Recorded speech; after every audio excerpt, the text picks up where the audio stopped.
Vamos falar agora a respeito das figuras de Lissajous, que é um importante recurso que é disponível no osciloscópio.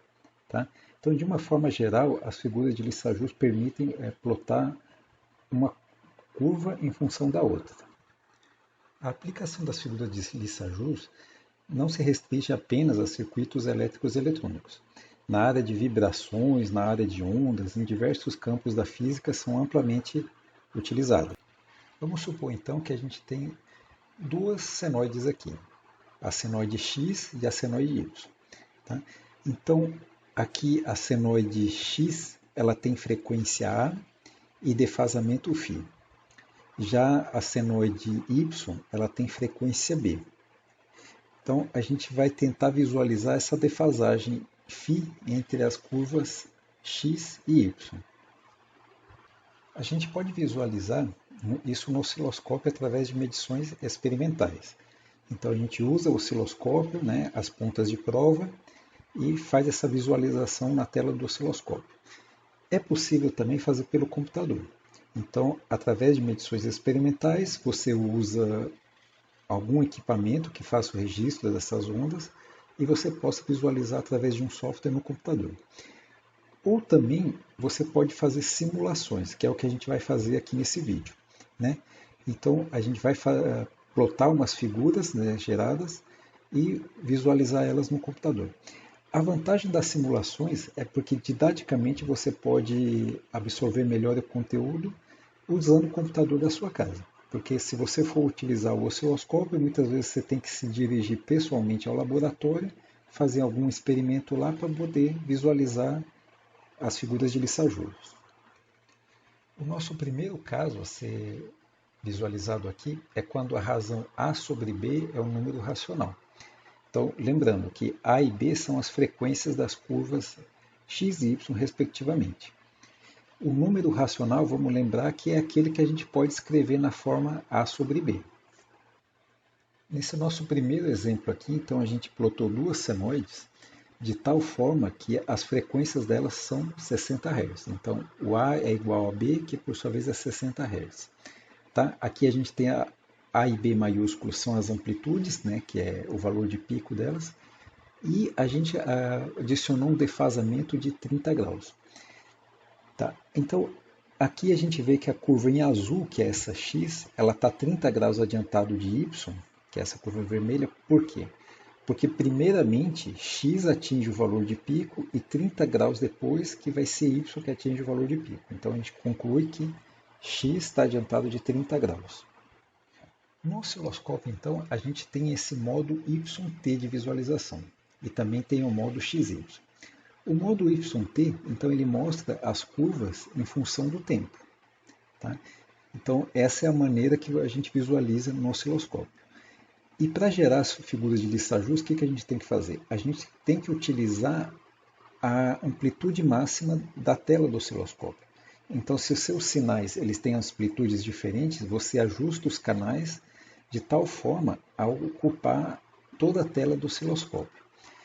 Aí sim, você vai no modo XY do osciloscópio, você seleciona essa tecla aqui, e aí o que vai acontecer? Ele vai plotar uma curva em função da outra aqui. Então é que nem a gente pegar a curva X e plotar em função da curva Y. Então vai obter essa elipse que a gente está vendo aqui na direita. Tá? Então essa curva, essa elipse que a gente está visualizando aqui na direita vai te ajudar a visualizar esse defasamento que a gente está impondo aqui. Lembrando que isso aqui é uma simulação computacional, então a gente colocou esse 30 graus de propósito. Agora aqui vamos ver como é que você usa uma elipse para mostrar esse defasamento aqui. De posse da elipse, então o que você faz? Você vai pegar ela aqui na posição 0, certo? No eixo horizontal, que é o meio da elipse, e vai contar quantas divisões tem aqui. Então a gente vai achar esse comprimento A aqui. Então aqui a gente pode ver que tem 1, 2, 3, 4 divisões. Aí a gente vai olhar aqui nos extremos da elipse, aqui em relação ao eixo vertical. Então a gente vai contar quantas divisões tem aqui, que é o comprimento B aqui. Então, se a gente contar todas essas divisões, vai dar 8 divisões, certo?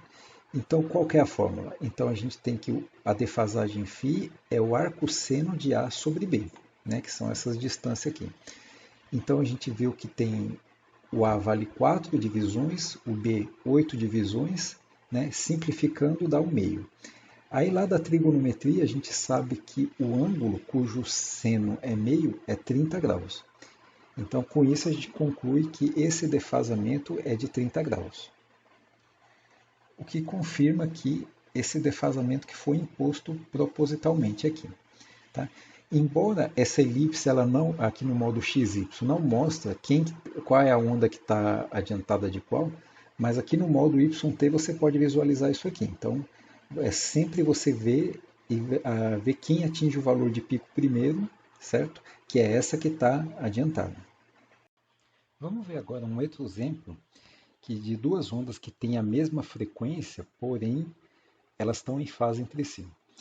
Então a gente vê aqui no modo YT que uma está sobreposta em cima da outra, certo?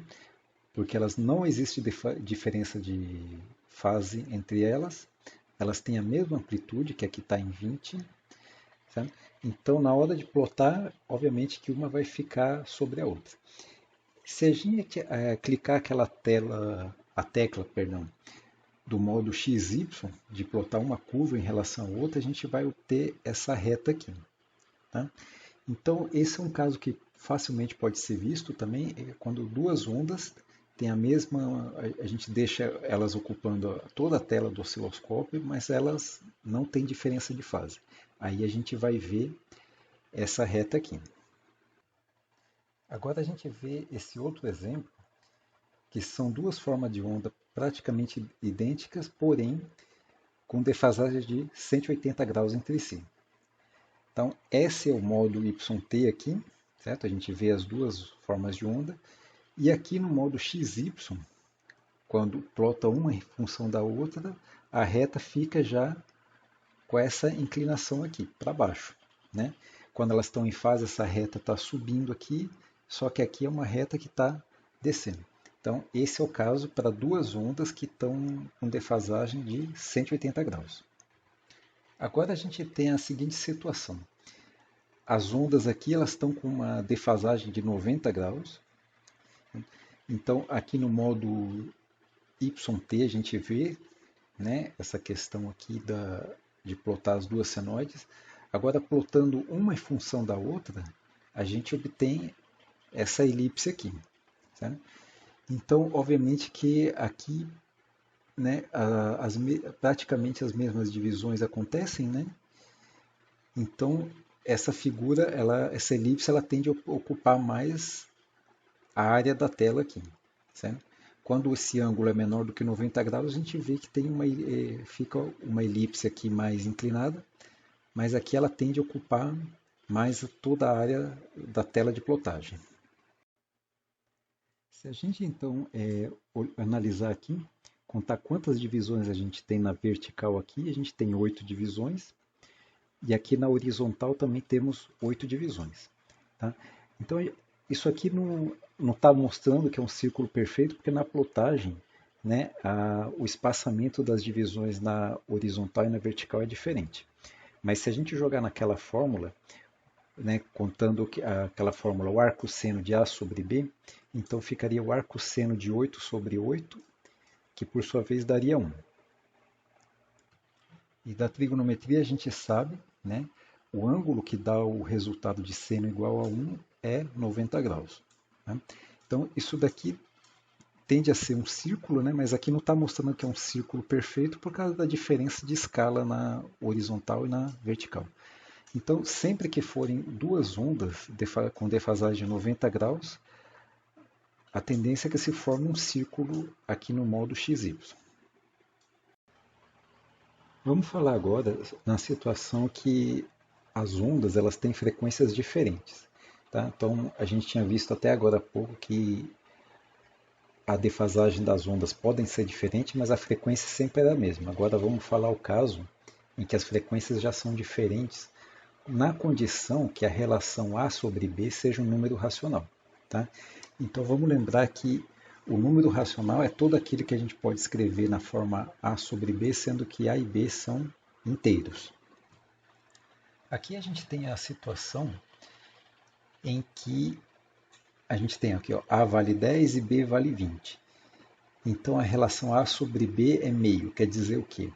Que uma frequência é o dobro da outra, tá?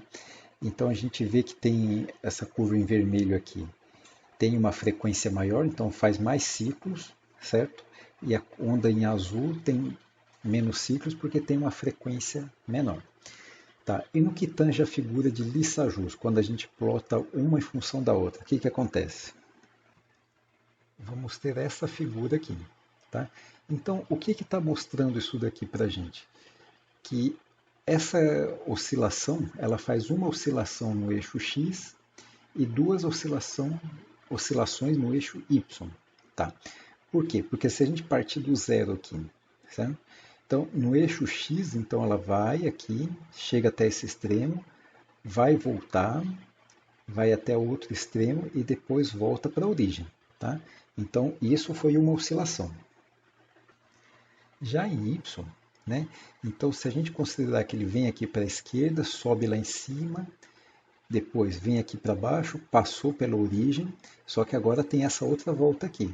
Então vai, subiu, desce e assim volta para a origem. Então a gente vê que assim, se a gente fizer as projeções em cada eixo, no eixo x foi uma oscilação e no eixo y foram duas oscilações. Tá?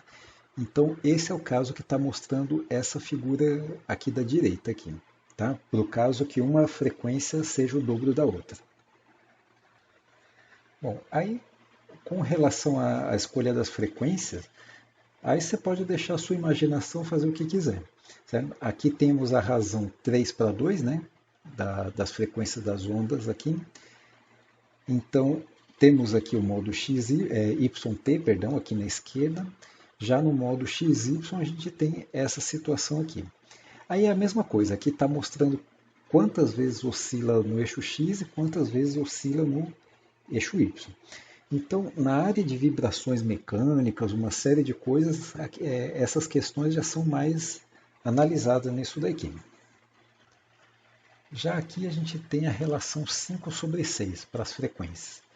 Então, mais uma vez, aqui está mostrando, né, a figura de Lissajous aqui. Então, conforme a gente vai mudando essas frequências aqui, a relação dessas frequências vai sendo apresentada aqui nessa tela para a gente. E aqui, né, a gente vê a relação, a plotagem no modo YT. O último caso que a gente vai analisar agora, vai dar uma verificada, é quando essa relação A sobre B não é mais um número racional. Ou seja, essas frequências não podem ser expressas por uma fração. Só para facilitar o exemplo numérico, então, colocamos que essa relação de A sobre B vai ser π. Π a gente sabe que é um número irracional. Tá? Então, colocamos a frequência em A como sendo π, a frequência em B como sendo unitária. Né? Então, no modo YT ficou isso daqui. Já na figura de Lissajous, o que a gente tem? Então, essa curva ela não se fecha. Então, a gente está vendo aqui que tem uma abertura aqui e outra abertura aqui.